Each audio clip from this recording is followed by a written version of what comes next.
Good Good morning, friends. How are you today? We're continuing with our Halloween theme, and today we're going to read a story called The Biggest Pumpkin Ever. Once there were two mice who fell in love with the same pumpkin.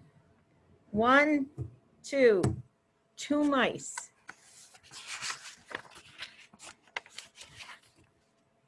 Clayton the house mouse noticed it one day in the vegetable garden. It was little and green, but Clayton thought he could make it grow really big.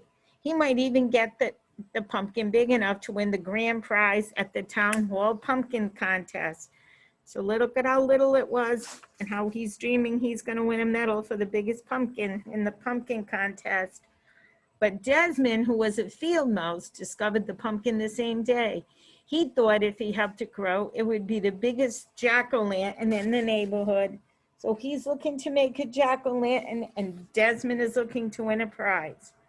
What do you think will happen to the pumpkin? That afternoon, Clayton watered the pumpkin. He mixed up fertilizer of manure and water and spread the mixture around the pumpkin to make it grow larger. So here's Clayton, sorry, that's Clayton.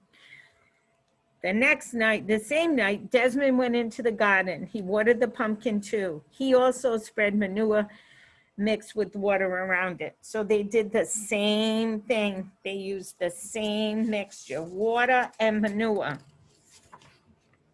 The next day, Clayton watered and fertilized the pumpkin again. And the next night, Desmond did the same thing. So Clayton does something in the morning and Desmond does something at night. And the pumpkin began to grow. By the end of the month, the pumpkin was so large, Clayton could not believe his eyes. So the pumpkin went from small to medium to large, very big. My goodness, said Clayton's mother, and it's not even full grown. Clayton shrugged. All I do is water it, he said. Clayton's mom whispered in his ear, if you want the pumpkin to grow faster, she said, you should use sugar water. And that night, Desmond brought his brother Morris to see the pumpkin. Morris knew everything was to know about growing things. That's some pumpkin, he said. And Desmond shrugged. But all I do is water it, he said. Morris whispered in his ear, you should try sugar water. So look, Mom is telling Clayton to use sugar water, and Desmond's brother Morris is telling him to use sugar water as well. The next day, Clayton dug a hole beside the pumpkin vine. In the hole, he placed a bowl of sugar. I don't know why you can't see this. He placed a bowl of sugar water. He cut into the vine a few inches from the pumpkin. In the cut, he put one end piece of a candle wick. Then he put the other end in the bowl of sugar. That night, on the other side of the pumpkin, Desmond did the same thing. So he did it in the morning. He's doing it at night. Within a week, the pumpkin was twice the size it had been. And within 2 weeks, it was absolutely enormous. Look at how big it grew. So it was that size to medium to extra large. Clayton was amused. He ran down the road and peeked into his friend Jimmy's pumpkin patch. The pumpkin Jimmy was growing was much smaller. Clayton scratched his head. I have an amazing pumpkin, he said out loud, and I think I'm going to win the contest. There's his friend's pumpkin. Look at how small it is. That's Clayton peeking. That night, Desmond and his brother Morris spent a long time looking at the pumpkin. See them looking? How do you think it got that big, Desmond asked. Morris shrugged. A little luck, a little skill. It's going to make some jack-o'-lantern, said Desmond. It sure is, said Morris. Look at the big pumpkin. They want to carve it out and make a jack-o'-lantern. A week later, Clayton noticed the pumpkin was bigger than the family car. During the day, everyone he knew came to admire it. And at night, all the field mice gathered round to do the same thing. So there's Clayton's friends and there's Morris's friends. They're both looking at the same pumpkin. By now, summer was over, and in a week, the pumpkin would be full grown and start turning yellowish and then orange. A few weeks after that, it would be ripe and ready for the pumpkin contest. So look at how big it is. It's going to be ready for the contest. Clayton could hardly wait. The pumpkin was growing so fast it would be larger than his house. Then he had a terrible thought. If the pumpkin was so big, how would he get it to the contest? It wouldn't fit in his red wagon. It couldn't even fit in a truck. Clayton decided to worry about this another time. So look at how big the pumpkin. They both have the same problem. It's so big, it's almost bigger than the house. It's bigger than the truck. And it's definitely not going to fit in his little wagon. That night, the weather grew colder.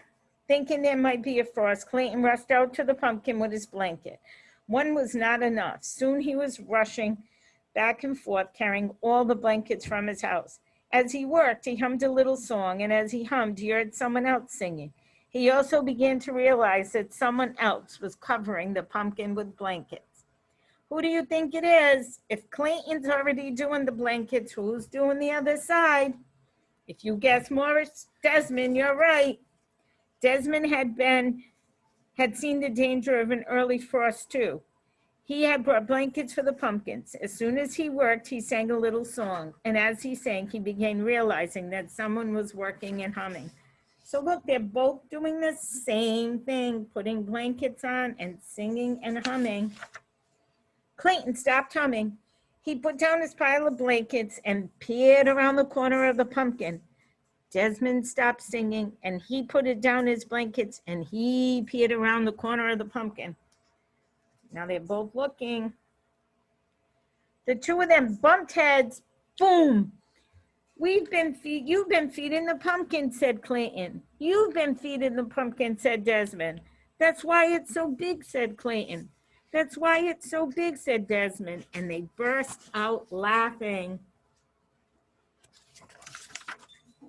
When everything had been explained, Clayton said, I know I'll win the contest if I can get the pumpkin to town. Desmond smiled. I'll help you. Just let me carve the pumpkin into a jack-o'-lantern for Halloween when the contest is over. It's a deal, said Clayton. A deal, said Desmond, and they shook hands on it. See what good friends do when you talk things out? They made a deal and they came upon an agreement. They did not argue or fight. They talked it out. The morning of the contest was bright and sunny. Mice were bringing their pumpkins to the town square by truck, by car, and wagon. Some were rolling them along the ground. Look, there's a car, there's the wagon, here's a truck. Suddenly, they all stopped short. Over the fields came the biggest pumpkin anyone had ever seen. It was being pulled by 100 field mice on motorcycles. Look at how big that pumpkin got. It was really small. Now they're coming over the hill to the pumpkin contest. When the pumpkin reached town, it was too big for any of the streets. Clayton had to explain why they couldn't bring it into the square. The mayor understood at once and he led the crowd to the giant pumpkin and pinned the first prize ribbon on it. So Clayton won the first prize in the pumpkin contest. Then everyone danced around. Who would have believed this, said Clayton as he danced. Who would have believed this, said Desmond at the same moment. So they're both happy. The pumpkin won first place. That's why it's got a blue ribbon. When the celebration was over, the 100 field mice pulled the pumpkin back to the field. The day before Halloween, they carved it into the best jack-o'-lantern ever. So look, they're carving it. They took the top piece off with the stem. They have two eyes, 1, 2, in the shape of triangles. And on Halloween night, its wonderful smiling face could be seen glowing for miles around. And they made it into a jack-o'-lantern. 2 eyes, a nose, and a mouth. I hope you enjoyed the story. Have a great day. We got more Halloween fun coming this week. See you later.